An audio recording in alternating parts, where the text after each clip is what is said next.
എല്ലാവർക്കും ഹാപ്പി ഓണം കേട്ടോ. ഞാനൊരു കേക്ക് ഉണ്ടാക്കാൻ പോവാ. അതിനായിട്ട് ഞാനിപ്പോൾ ഒരു 3 മുട്ട എടുത്തിട്ടുണ്ട്. മുട്ടയുടെ കൂടെ ഞാനതേ ബട്ടറും ചേർക്കുന്നുണ്ട് കേട്ടോ. പിന്നെ ഓയിലാണ്. ഓയിൽ ഞാൻ ഈ സ്പൂൺ അളവിൽ ഞാനൊരു 5 സ്പൂൺ അതിൽ ഒഴിച്ചിട്ടുണ്ട്.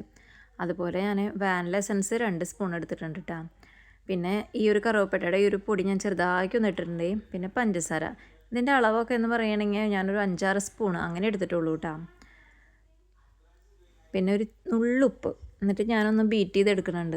ബീറ്ററൊന്നുമില്ല, ഇവിടെ വീട്ടിലുള്ളത് വെച്ചിട്ട് ഞാനൊന്ന് ബീറ്റ് ചെയ്തെടുക്കുന്നുണ്ട് കേട്ടോ. ഇവിടെ ഞാൻ പഞ്ചസാര എടുത്ത് അതേ പാത്രത്തിൽ ഒരു 3/4 ഞാൻ മൈദമാവ് എടുത്തിട്ടുണ്ട്.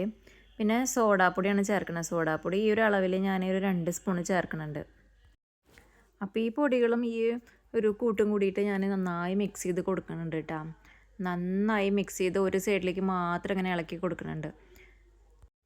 എല്ലാവരും ഫുഡൊക്കെ കഴിച്ചു ഓണമൊക്കെ ആഘോഷിച്ചോ? ഇവിടെ ഇപ്പോൾ ഞങ്ങൾ പ്രത്യേകിച്ചൊന്നുമില്ല, ഒരു കേക്ക് ഉണ്ടാക്കി അത് മുറിക്കുന്നുണ്ട്. ഏട്ടന് ഡ്യൂട്ടി ഉള്ള കാരണം ഏട്ടൻ ഡ്യൂട്ടിക്ക് പോകും. വേറെ പ്രത്യേകിച്ചൊന്നുമില്ല.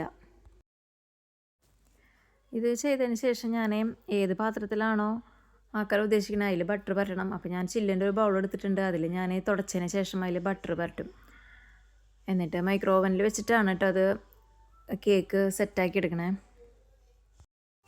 ഇത് ഫ്രീ ഹീറ്റ് ചെയ്തതിന് ശേഷം ഞാൻ ഒരു 150 ശേഷമുള്ള ഒരു ഡിഗ്രി സെൽഷ്യസിൽ ഞാൻ വെച്ചിട്ടുണ്ട്. ഏകദേശം ഒരു 10-20 മിനിറ്റോളം വെച്ചാൽ തന്നെ ആവാറുണ്ട് കേട്ടോ.